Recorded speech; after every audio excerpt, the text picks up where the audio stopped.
Ah, la bourse, ses cotations en temps réel, l'euphorie des actions qui grimpent, l'argent qui coule à flot. Mais la bourse, c'est aussi ça, des paris risqués, un casse-tête pour un néophyte, et au final, c'est un peu comme au casino, on peut gagner, mais on peut surtout perdre. Bonjour et bienvenue sur Trade for All. Eh bien, aujourd'hui, je vais te montrer ma méthode pour choisir les très bonnes actions en bourse. En premier lieu, la bourse, comment ça marche? Eh bien, tu choisis une entreprise dans laquelle investir et tu achètes ses actions. Tu deviens donc propriétaire d'une partie de cette entreprise. Cette dernière dégage chaque année des bénéfices qu'elle te reverse alors sous la forme de ce qu'on appelle des dividendes. Mais la principale source de revenus, ce n'est pas forcément le dividende, mais bien l'action en elle-même et plus précisément la valeur qu'elle prend dans le temps. Prenons l'exemple d'une entreprise que tout le monde connaît, Amazon. Remontons en 2016, l'action valait 550 $. Depuis, l'action n'a cessé d'augmenter pour atteindre aujourd'hui plus de 3300 $, soit en 5 ans, une augmentation de plus de 500%. Dit autrement, si tu avais acheté pour 1000 € d'actions en 2016, tu aurais la belle somme de 5000 € aujourd'hui, soit un taux de plus de 38% par an. Magique, oui, mais risqué, car tu peux aussi perdre de l'argent puisque tu n'as aucune garantie de capital. Prenons un autre exemple, IBM, une société technologique bien connue, un des leaders sur son marché. Début 2017, l'action était cotée 180 $. À présent, elle est à 145 $, soit une baisse de 20% en 4 ans. Si tu avais placé 1000 € et que tu vendais l'action maintenant, tu perdrais donc 200 €. Ce qui est important pour gagner de l'argent en bourse, c'est donc d'abord de miser sur des actions qui ont un vrai potentiel de croissance, c'est-à-dire dont la valeur unitaire va augmenter dans le temps. On gagne avant tout beaucoup d'argent en revendant une action qui a performé. Donc au final, la stratégie va être très simple. Comme on vient de le voir, tout d'abord, il faut miser sur les entreprises dont l'action devrait croître dans les années à venir. Il faut aussi s'assurer que ces entreprises versent des dividendes stables et si possible élevés. Tu auras ainsi un revenu régulier et tu maîtriseras mieux le risque de perte financière, car si la valeur de l'action diminue, tu as toujours les dividendes qui rentrent, ce qui permet d'attendre patiemment des jours meilleurs. Mais pour cela, il faut que l'entreprise soit solide financièrement, qu'elle soit sur un marché porteur qui va lui assurer de la croissance. Bref, tu l'auras compris, le troisième point incontournable, c'est de miser sur des entreprises avec une excellente santé financière et dont les produits ou services sont viables sur la durée.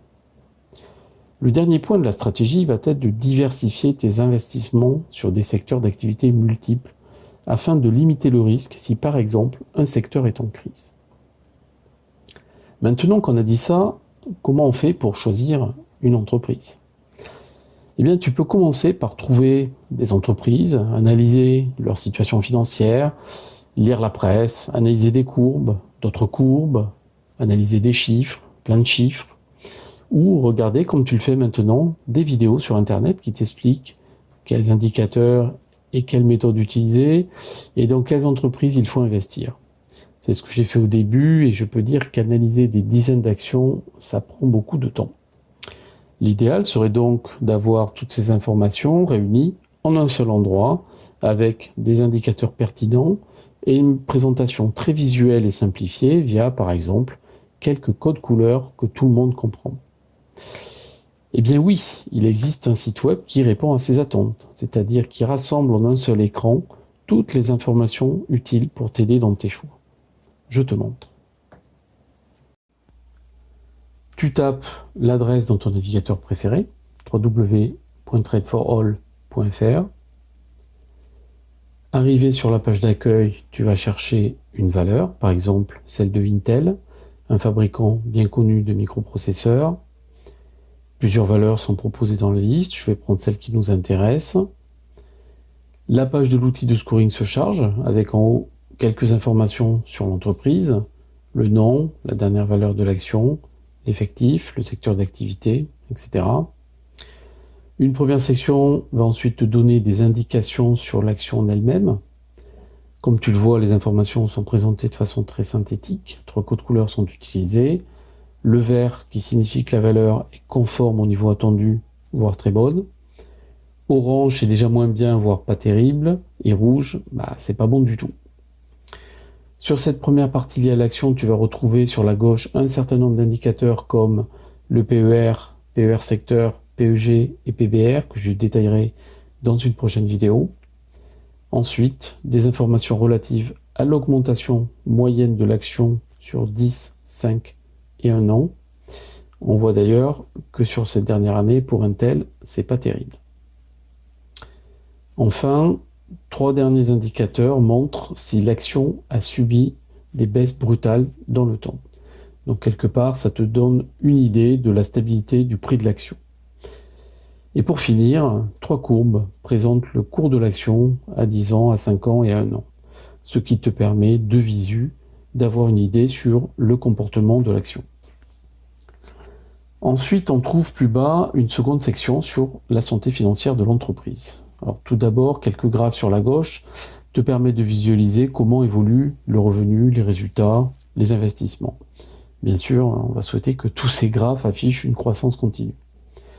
Puis un indicateur sur le niveau d'endettement de l'entreprise, ainsi que l'évolution de sa dette sur les dernières années. Et pour finir, sur la partie droite, la marge d'exploitation et la capitalisation boursière. On constate de ce côté-là que pour l'action Intel, la santé financière a l'air plutôt très bonne. La section suivante présente les informations sur le dividende que verse l'entreprise. D'abord quelques indicateurs pour mesurer comment se comporte ce dividende dans le temps. Au centre, le POR qui t'indique la part de bénéfices que l'entreprise verse à ses actionnaires. Et sur la droite, une courbe présentant les montants annuels de dividendes qui sont versés. Une fois de plus, dans le cas d'Intel, c'est plutôt très bien, même si le taux de dividende, en comparaison avec le prix de l'action, n'est pas super élevé avec 2,5%. Pour finir, une dernière section qui présente un scoring de l'action reprenant l'ensemble des informations précédentes. On y retrouve la signature de l'action, et comme tu l'auras compris, plus c'est vert et meilleur c'est. Et à droite, deux scorings, le premier orienté rendement, donc relatif au versement constant et croissant de dividendes par l'entreprise, le second orienté dans l'optique d'une prise de valeur de l'action dans le temps.